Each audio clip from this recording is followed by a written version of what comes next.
天小编不想唱赞歌，就想好好吐槽一群让人又气又好笑的人。一群顶峰赴日旅游，结果被暴雪困在北海道机场，还理直气壮喊祖国派包机接回家的中国人。说真的，看完他们的直播求助，小编只有一个感受：自作自受，纯属活该。大家好，欢迎来到星球热点。国家大事从不缺席，舆论场中抽丝剥茧，聚焦独家中国资讯。点赞、订阅加小铃铛，带你用不一样的视角读懂中国故事。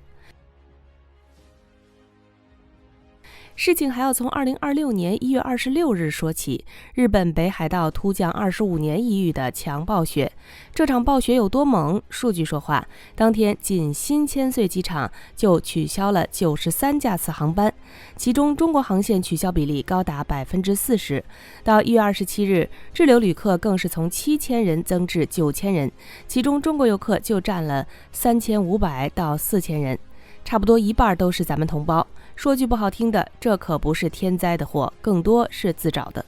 可能有人会说，暴雪是不可抗力，谁也预料不到。这话没错，但前提是你把国家的反复提醒当耳旁风。小编在这里给大家捋清楚时间线。自从去年高市早苗在台海问题上公然挑衅中国后，中国政府就多次发布赴日旅游警示，反复提醒同胞谨慎赴日。就在暴雪发生前几天，中国刚刚宣布取消了49条赴日航班，一边是国家的安全警示，一边是有些人的趋之若鹜，非要顶着风险去日本北海道滑雪，现在被困了，又想起祖国了。接下来咱们就看看这些被困游客的现场实录，都是他们自己拍的，没有半点杜撰。零下10几度的严寒里，新千岁机场挤满了滞留的人，放眼望去全是拎着行李箱满脸焦灼的旅客，最显眼的就是咱们中国游客的身影，一个个紧裹衣服，要么蹲在地上，要么挤在角落，连个像样的休息地方都没有。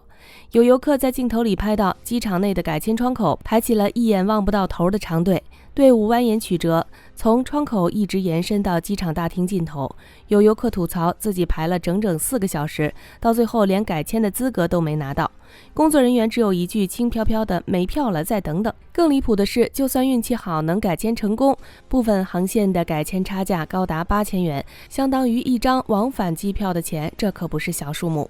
比改签更让人崩溃的是物资短缺，机场内的便利店货架被抢购一空，泡面、面包、饮用水，甚至连口香糖都被抢光了，货架上空空荡荡，连个包装袋都没剩下。有游客哭诉自己被困超过40小时，几乎没喝上一口热水，没吃上一口热乎饭，饿到头晕眼花，只能靠身上仅剩的几颗糖勉强充饥。手机没电更是雪上加霜，零下10几度的低温，手机耗电飞快，机场内的充电插座早就被抢完，很多人手机关机，无法和家人联系，只能像孤岛一样在机场里茫然等待。更让人不齿的是，机场周边的商家趁机坐地起价，平时400元左右的经济型酒店，房价直接飙升到1500到2000元，翻了4到5倍。可即便如此，还是一房难求，有钱都住不上。有人想干脆离开机场，去市区找落脚的地方，可连出租车都坐不起。平时从机场到市区，出租车费用也就300元左右，可暴雪当天，出租车直接坐地起价，涨到了3000元，整整翻了10倍，相当于普通人1天的工资。就算再着急，也没人愿意花这个冤枉钱。万般无奈之下，滞留的旅客只能在机场就地休息。相对温暖的区域，连席地而坐的地方都要靠墙，有人甚至只能蜷缩在墙角，冻得瑟瑟发抖。就在这样的场景下，一群中国人开启了直播求助。根据媒体报道，一名游客面对镜头，情绪激动，声音都在发抖，对着镜头大喊：“祖国，快派包机接我回家！零下10几度，困了30多个小时，没吃没喝，手机快没电了，没人管我们吗？”说到这里，他停顿了10几秒。小编猜测，要么是真的饿到没力气说话，要么就是在平复心情，琢磨着接下来怎么卖惨，怎么逼祖国妥协。果然，停顿之后，他理直气壮地抛出了自己的理由：我们是纳税人，国家就应该保障我们的安全，派包机是应该的，为啥不派包机？这就是国家的领事保护。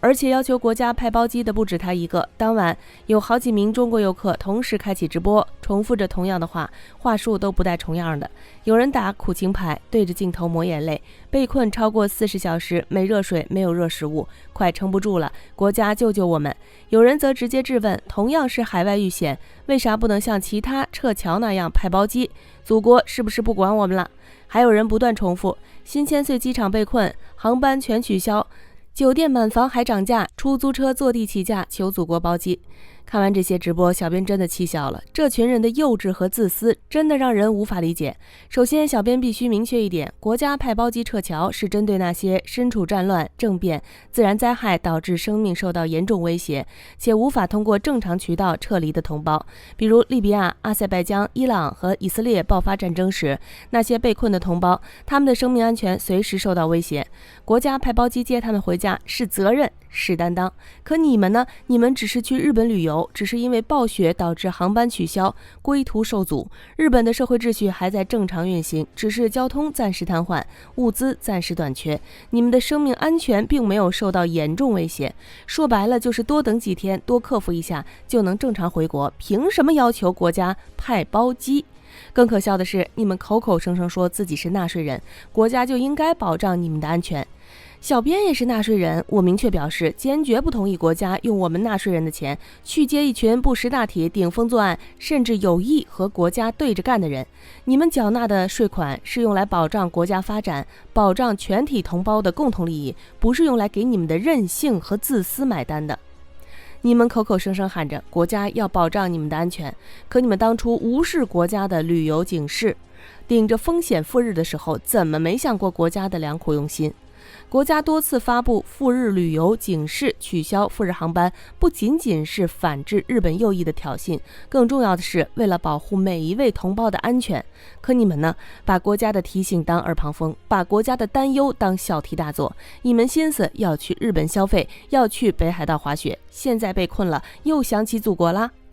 小编真的想问一句，难道除了日本就没别的地方可去了吗？不去日本能死吗？国内的长白山、阿勒泰哪里不能滑雪？哪里的雪景比北海道差？非要顶着国家的警示去一个公然挑衅中国、不欢迎我们的国家？现在被困了，又来喊祖国救你，你们的自尊和廉耻心都去哪里了？还有更讽刺的一点，你们这么爱日本，这么愿意去日本消费，在你们饥寒交加、没吃没喝的时候，日本机场为什么没给你们提供一口热乎饭，哪怕一杯热水也行啊？日本政府为什么没派人来安抚你们，没给你们解决住宿和饮食问题？你们身处困境的时候，怎么不喊日本政府保障你们的安全，反而想起那个被你们一贯无视的祖国？小编在这里给大家说一个事实，就在你们直播喊祖国包机的时候，驻札幌领事馆已经启动了24小时应急机制，工作人员赶赴新千岁机场设点，专门协调航班退改、签证延期等事宜，尽力为你们解决困难。可你们呢，对祖国的付出视而不见，反而一味的抱怨、指责，甚至用纳税人的身份绑架祖国。你们的良心不会痛吗？你们都没有一丝一毫的脸红吗？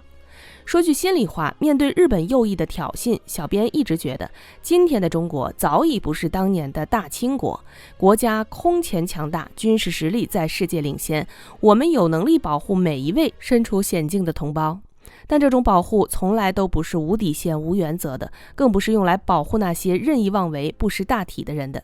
你们这些人的思想恐怕还停留在清王朝，甚至比清末移民还要迂腐，以为祖国就应该无条件迁就你们，就应该为你们的每一个错误买单。清醒点吧！其实北海道被困游客的事情也折射出了一个现象，就算国家反复提醒，就算日本右翼公然反华，就算日本人公开表示不欢迎中国游客，还是有一部分人执意要去日本旅游。